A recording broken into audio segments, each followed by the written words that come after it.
Non, Camilo, nos problèmes ont commencé avant qu'Ivan arrive. Tu ne te souviens pas? Peut-être.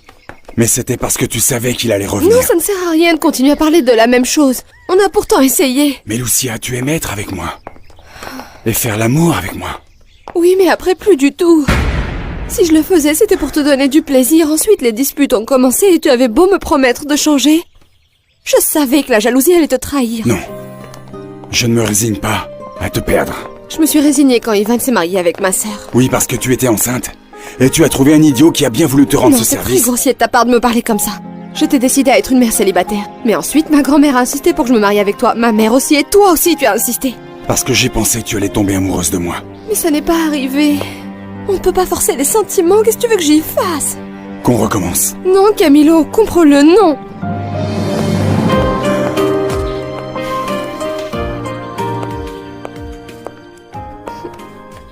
Que voulait-il? Que je retourne avec lui. Et? Je vais demander le divorce. Mon amour, tu vas avoir besoin de tout mon soutien. J'aurais aimé un divorce tranquille, d'un commun accord, mais je ne crois pas que ce soit possible. Quelle est la condamnation de ce type, de ce Pierrot?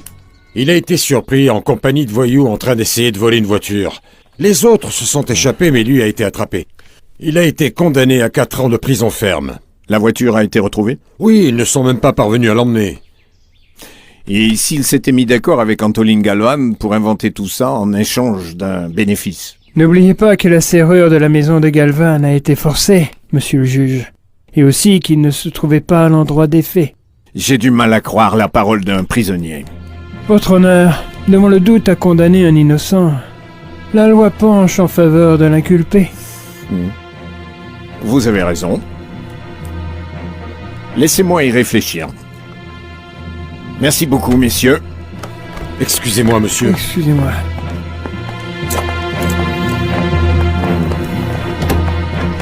Oui, votre ami a déjà tout dit. Et, dans ce cas? Comme je vous l'ai déjà dit, un juge doute toujours des déclarations des prisonniers cherchant à alléger leur peine. Mais s'il a déjà été prouvé que la serrure de ma maison a été forcée, et qu'on a le témoignage du mécanicien, qu'est-ce qu'ils veulent de plus? Hein? Que Dieu vienne leur dire que je suis innocent ou quoi? Mon ami, il faut être confiant, pas vrai? Être confiant. Vous avez une idée de ce que c'est que d'être ici? De ce qu'il faut supporter? Des provocations? À chaque instant, je suis sur le point de tuer l'un de ces délinquants pour me protéger de leurs agressions. Et alors, dans ce cas, je serais sûr de rester ici pour toujours. Je vous comprends, cher Galvan. Vraiment, la seule chose que je vous demande, c'est d'être patient, d'être prudent.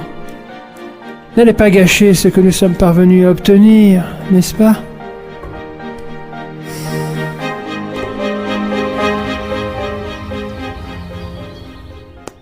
Ça ne va pas, Tati? Pourquoi t'es triste? Non, je ne suis pas triste. Pas vrai que c'était super génial? Tout le monde félicitait Lucia. Quand je serai grand, moi aussi, je ferai des études. Et je passerai un examen avec des questions très difficiles. Et je répondrai à toutes, tu verras.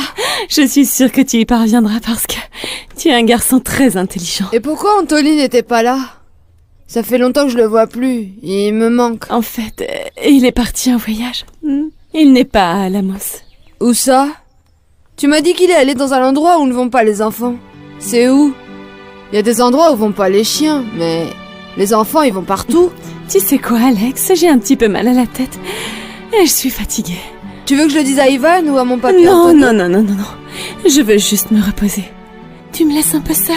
Oui, Tati. Mon oncle Antoline me manque beaucoup. Oui, à moi aussi.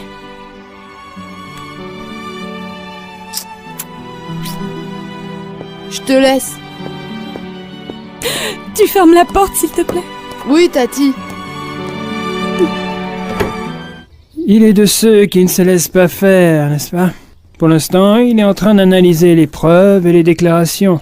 Et quand il en aura terminé, eh bien, il nous énoncera son verdict. Quand est-ce que ce sera? Ah, ça, je ne saurais vous le dire, monsieur. Merci.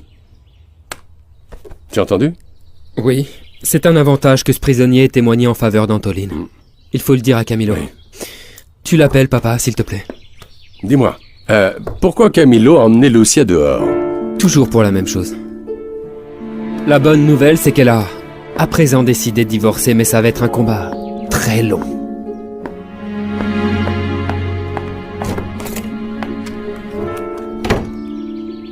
Camilo, Je ne suis plus faite pour ces cérémonies.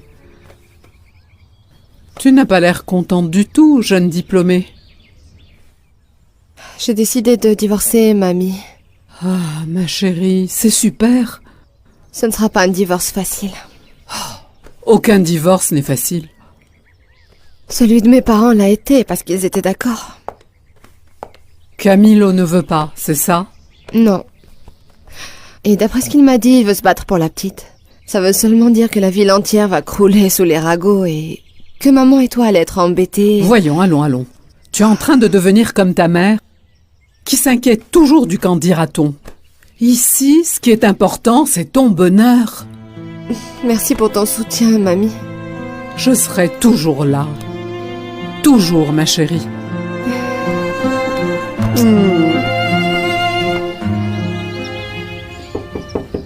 Qui est-ce? Camilo.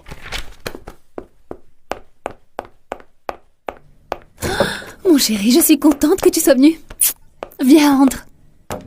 Je t'ai appelé plusieurs fois, mais tu ne réponds jamais. En fait, j'étais occupé. D'accord, pour cette fois, je te pardonne, mais quand je t'appelle, j'aimerais bien que tu répondes. Marie-Paz, je suis très sale, regarde-moi. Pourquoi tu ne vas pas prendre un bain? Je ne sais pas si je dois ici, dans ta chambre. Ah, ne sois pas bête. Allez, pendant ce temps, je vais commander quelque chose à manger. Tu veux un verre? Non. Bon, prends-en un peu du mien, tiens.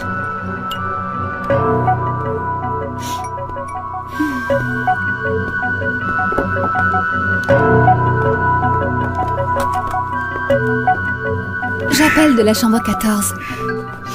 Je veux que vous m'apportiez des légumes. Des tranches de jambon, du fromage, des asperges.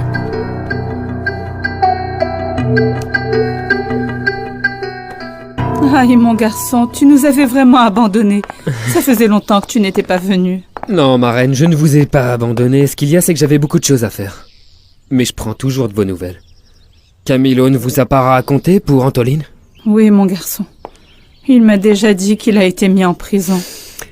Mais il y a de bonnes nouvelles. Vraiment? Vraiment. Ah, eh bien, raconte-moi. Assieds-toi et Oui, raconte-moi. bien sûr, je vais tout vous raconter. Que sais-tu? Dis-le-moi.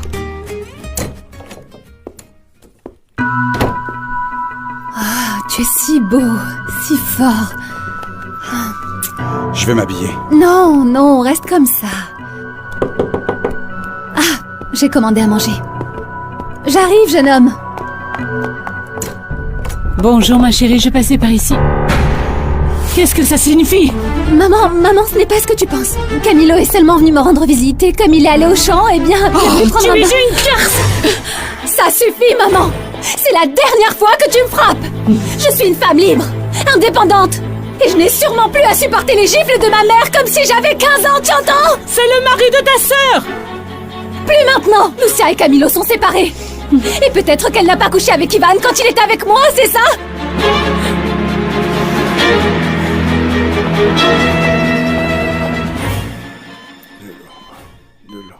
De l'eau. Quoi? De l'eau. Oui.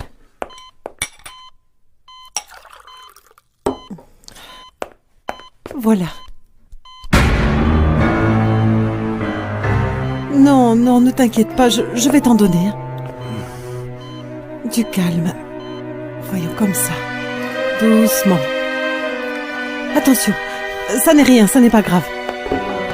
Calme-toi, ce n'est rien. Comment va-t-il? Il ne peut même pas boire de l'eau tout seul. C'est normal, ne vous inquiétez pas. Durant un certain temps, votre époux n'aura aucune coordination dans ses mouvements. Mais peu à peu, en s'entraînant avec l'aide de ses proches, ça ira de mieux en mieux. Il me reconnaît, il sait qui je suis. Oui. Même si sa mémoire peut être un peu altérée, ce qui est très probable, c'est qu'il ne se souvienne pas de tout. Principalement juste ce qui s'est passé avant le coma. Il a peut-être oublié comment se rendre à certains endroits, quelques noms, mais rien d'important. Je vais aller l'examiner. Oui, docteur, allez-y. Ah, ma fille.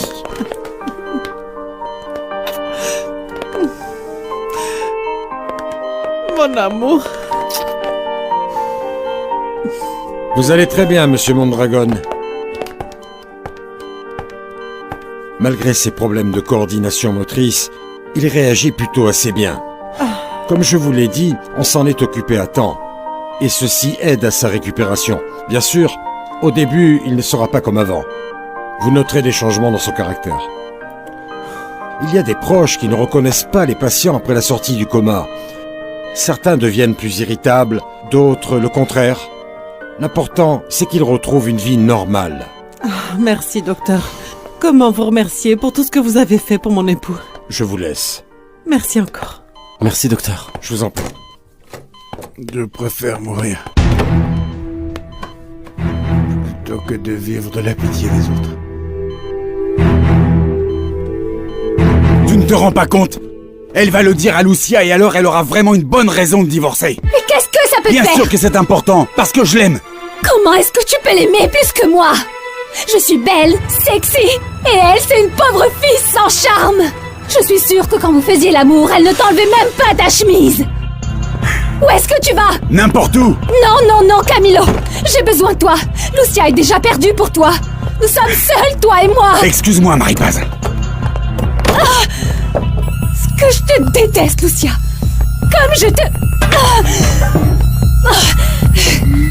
Je ne veux pas vivre comme ça.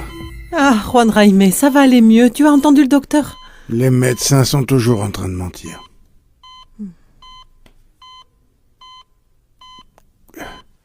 Qui es-tu, toi? C'est moi, papa. David, ton fils. Moi, c'est Judith. Bonjour, papa.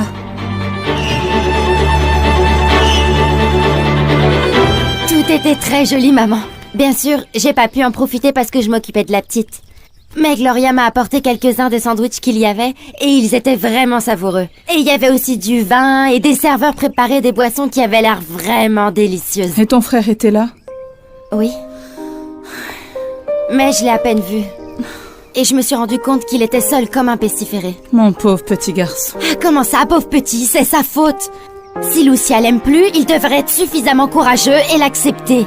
Mais non, il est là à faire pitié au lieu de montrer un peu d'orgueil. Moi, j'y serais pas allée. Eh bien, ma fille, mais on ne fait pas toujours... Bonjour, maman. Ça va, mon garçon? Ta sœur était en train de me raconter que tu es allé à la fête de Lucia. Le mécanicien qui a aidé Antoline sur la route a déjà témoigné. En plus, un des prisonniers a aussi dit au juge que le Gordo lui avait dit qu'il voulait l'impliquer dans l'affaire du crime. Alors il est probable qu'il soit bientôt libéré. Aïe, Ivan m'a raconté, mais raconte-le moi aussi, mon fils. Merci, Sainte Vierge. Merci beaucoup. Mais Saoul doit payer pour ce qu'il a fait. Allô? Bonjour. Passez-moi Monsieur Camilo Galvan, s'il vous plaît. C'est de la part de qui? De Maître Lara, pour vous servir. C'est sa sœur Carmen, maître. C'est au sujet d'Antoline? Oui. Le juge va énoncer son verdict demain. Demain? C'est pas un peu tôt? Maman, toute notre vie a été un désastre complet, un désastre. Imagine-toi, Marie-Paz a un fils d'Ivan. Ensuite, il s'en va. Il revient, il couche avec Lucia, et avant d'être sur le point de se marier, il rompt avec elle et il se marie avec Marie-Paz. Lucia se marie avec Camilo parce qu'elle attend un enfant d'Ivan. Ivan divorce à son tour de Marie-Paz. Et Lucia veut se séparer de Camilo qui est devenu l'amant de sa sœur. C'est une honte, maman, une honte. Sodome et Gomorrhe. Je n'avais jamais vu quelque chose d'aussi terrible à Alamos et il fallait que ça arrive dans ma famille. Lucretia, il faut qu'on soit forte. Qu'on surmonte l'adversité. Mais surtout, qu'on garde la tête haute et qu'on reste fiers. Maman, fière de quoi? De rester une famille unie. Qui, malgré les différences, continue à s'aimer. Et qui jamais ne se séparera. Peu importe les ragots et les tempêtes qui pèsent sur nous. Nous sommes les Courriel, et c'est un grand honneur.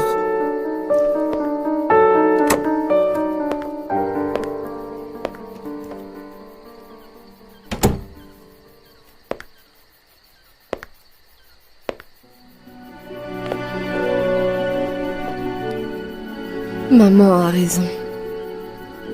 Tout à fait raison.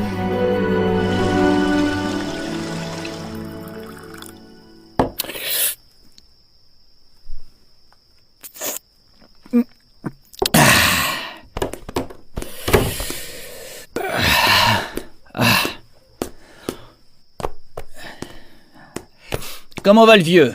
Si tu étais venu le voir, tu le saurais. Ah, quoi? Il est muet? Il est sourd? Il fait pipi? Non. Il se trouve qu'il va bien. Oh non, quelle poisse. Ah, ben moi j'aurais préféré qu'il meure. C'est ton père. Comment en arrives-tu à lui souhaiter ça? En plus, on peut dire qu'il t'a toujours très bien traité. Tu étais son préféré. Quoi? Son préféré pourquoi? Pour l'humiliation? Toi, il disait que t'étais une mauviette. Et moi, j'étais un imbécile, un incapable sans jugeote. Rien de ce que je faisais ne le rendait heureux. Au moins, tu aurais pu aller dire bonjour à maman. Écoute bien ce que je vais te dire. Que dalle, et je dois rien à ma mère. Arrête, Saul. Elle t'a élevé comme si tu étais son propre fils. Elle t'a offert son affection. À plusieurs reprises, elle t'a défendu contre papa. Mais oui. Et pourquoi? Pourquoi? Parce qu'elle voulait juste être bien avec lui. Tu sais quoi, Saul? Tu me fais pitié. Moi? Je te fais pitié. À toi qui déguise ton homosexualité en prétextant un traumatisme d'impuissant. Handicapé et tout ça. Bah moi je suis un homme. Tu es peut-être un homme, mais tu es un pauvre diable rempli d'amertume et très envieux. Tu n'as jamais réussi dans ta vie et tu sais quoi? Tu me fais vraiment beaucoup de peine. Ah ouais? Tu te crois vraiment meilleur que moi? Prouve-le-moi alors. Allez! Je suis là devant toi! Allez, dépêche-toi! Je ne suis pas un bagarreur. Et je ne me battrai pas non plus avec mon frère. Et encore moins dans l'état où tu es. Mauviette! Voilà ce que t'es! Une mauviette! C'est tout, hein?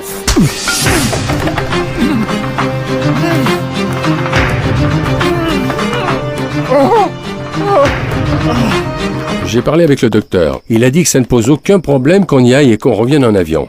Chose dont je l'ai immensément remercié parce que ces longs voyages sur la route sont une vraie torture. Même si je n'aime pas beaucoup l'avion non plus, hein? Papa, si tu veux, j'y vais. Non, c'est pas nécessaire. Le vol part à 9h. J'aimerais que Lucia puisse nous accompagner. Parce que Carolina lui fait vraiment confiance. Elle se sentira beaucoup plus à l'aise avec elle plutôt qu'avec moi. Je ne crois pas qu'elle refusera. Tu lui demandes? Bien sûr que oui. D'accord.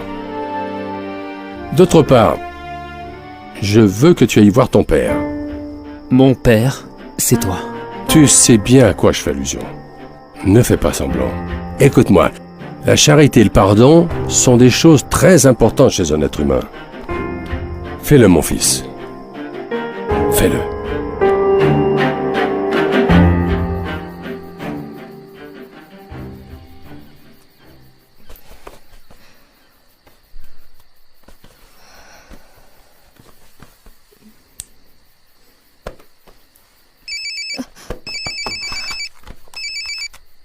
Allô? Pardon de t'appeler à cette heure-là. Je peux venir te voir? J'adorerais, Ivan, mais je suis épuisée. Oui, bien sûr. Tout spécialement à cause de ce qui s'est passé avec Camilo, non? Je parle de ce dont vous avez discuté. Oui. Bien, je voulais juste te dire que demain, mon père va conduire Carolina à Mexico. Ils partent en avion et il veut savoir si tu pourrais les accompagner. Il passerait te prendre à 7h du matin. Bien sûr que je vais accompagner Carolina. Tu as parlé à Camilo? Non, pourquoi? Tu lui as parlé du divorce. C'est le plus important. Mais... à ton retour, il faudra qu'on parle sérieusement. Oui. Qu'est-ce qu'il y a? Je te trouve bizarre. Non, Ivan, enfin peut-être, je sais pas, franchement, je suis trop fatiguée pour parler de ça. En plus, Perlita est endormie. Je te laisse dormir. Bonne nuit, mon amour. Passe une bonne nuit.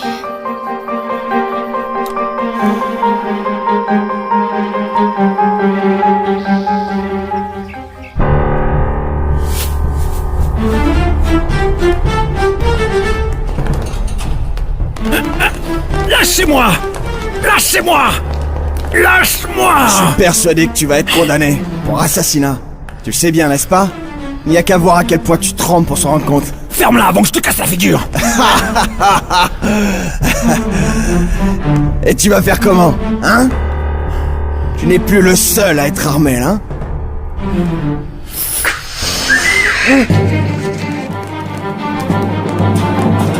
Antoline Galvan, Suivez-moi, vous allez au tribunal. Prépare-toi aux 50 années auxquelles tu vas être condamné. Parce que c'est ce que tu mérites. T'inquiète pas mon pote, on bouge pas d'ici. On attendra que tu reviennes pour te faire ta fête.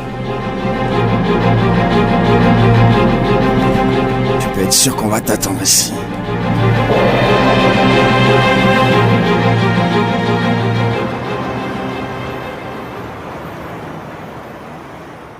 À présent, vous connaissez la procédure, mademoiselle.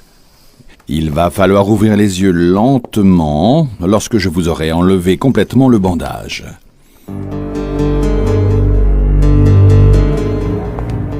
Ouvrez-les, s'il vous plaît.